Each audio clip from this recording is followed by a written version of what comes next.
All right. BG's home against Ohio on Thursday and then at Buffalo Sunday. Go ahead with questions for Coach.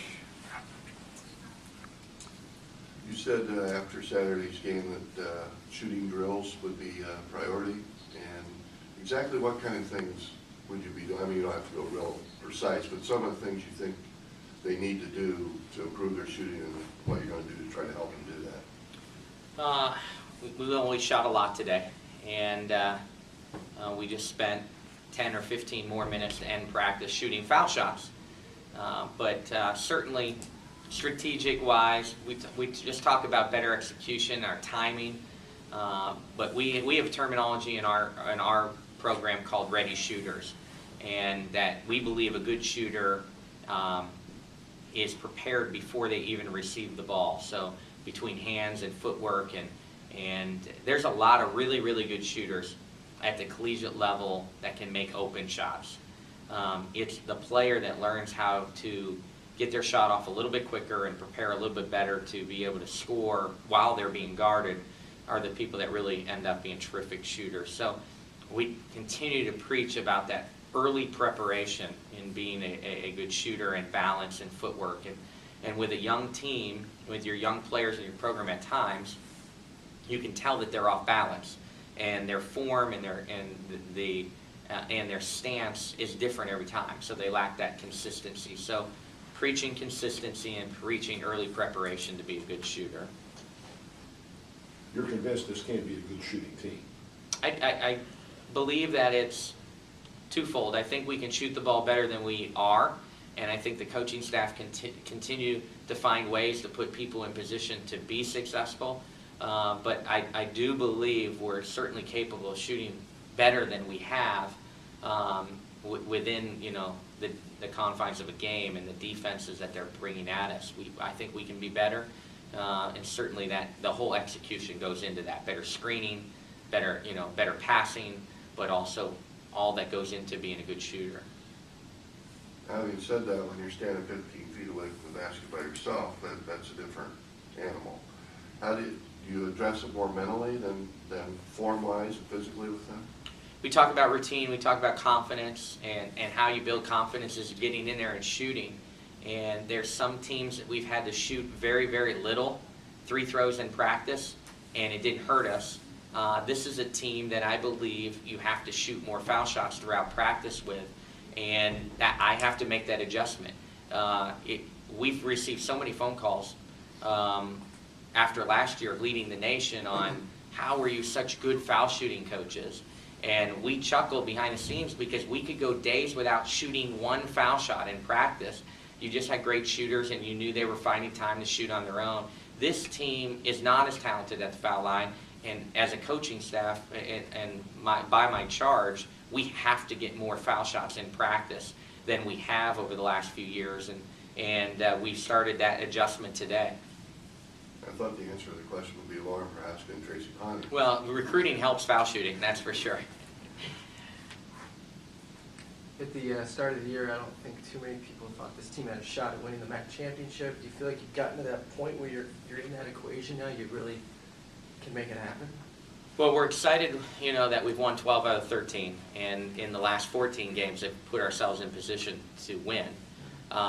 We don't view ourselves as the most talented team in the league, so we constantly preach about overachieving and being consistent and being a hard out is what we talk about. And one of the aspects of being a hard out is you have to win your games at home. And we felt a lot of pressure to start out conference play with 3 straight home games. It was a great opportunity for us, but a lot of pressure if we didn't take advantage of it. 2 down, 1 to go. And so we feel pressure to get to the finish line against Ohio because that would be a great start in protecting home court. But we've always said that championship teams win on the road. Right now, 12 games in the MAC play, home teams are 10-2. 10-2. And 2 years ago, the MAC had the #1 rating for protecting their home court, women's basketball-wise, in the country. Out of 31 conferences, the home teams took care of business in our league.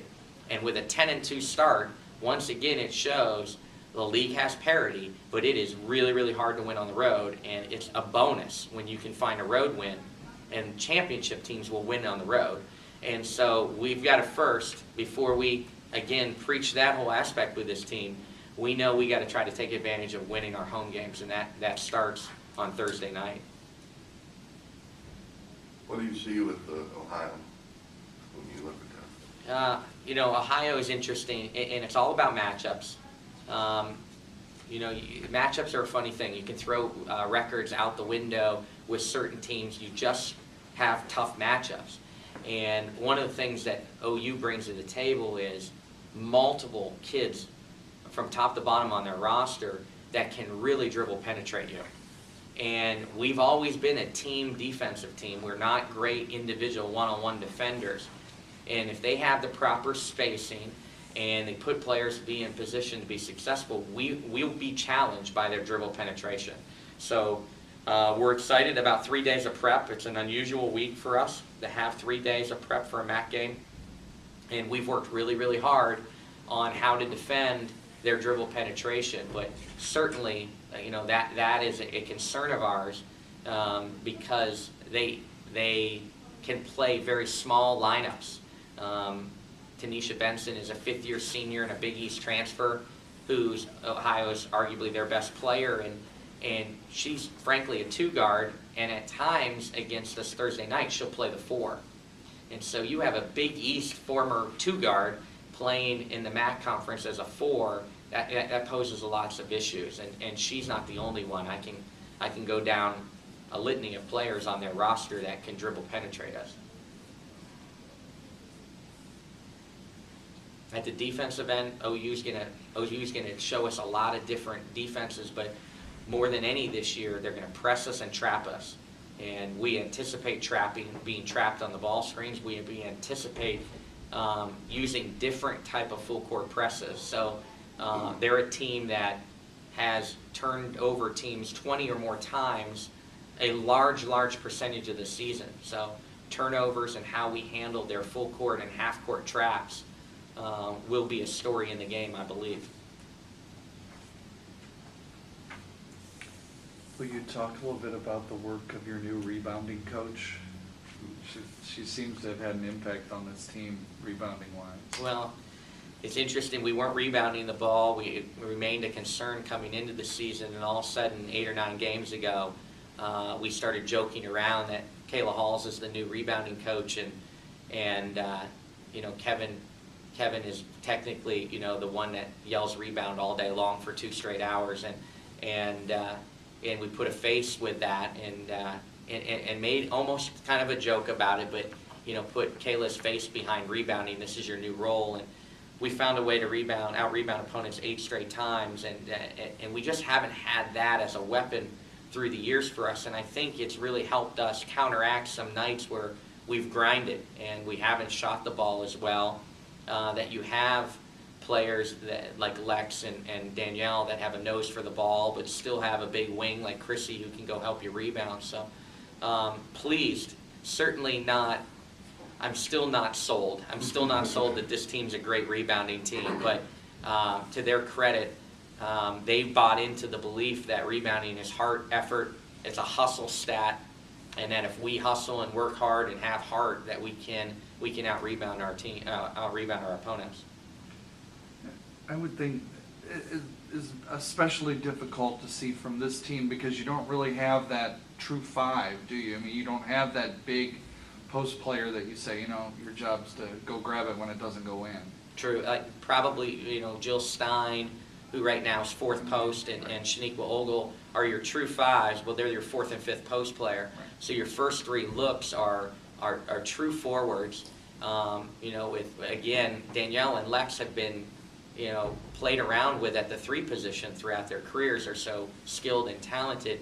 And then, Allison, we may list her at 6 foot. I think that is stretching her, and so, yeah, we have undersized forwards but they do have good footwork. They do have a little bit more explosiveness than some 5s that you play against. And it's interesting because now on Thursday we're turning around playing an OU team who starting center has played 2 minutes in the MAC and was taken out of the first game 2 minutes and was on crutches last game.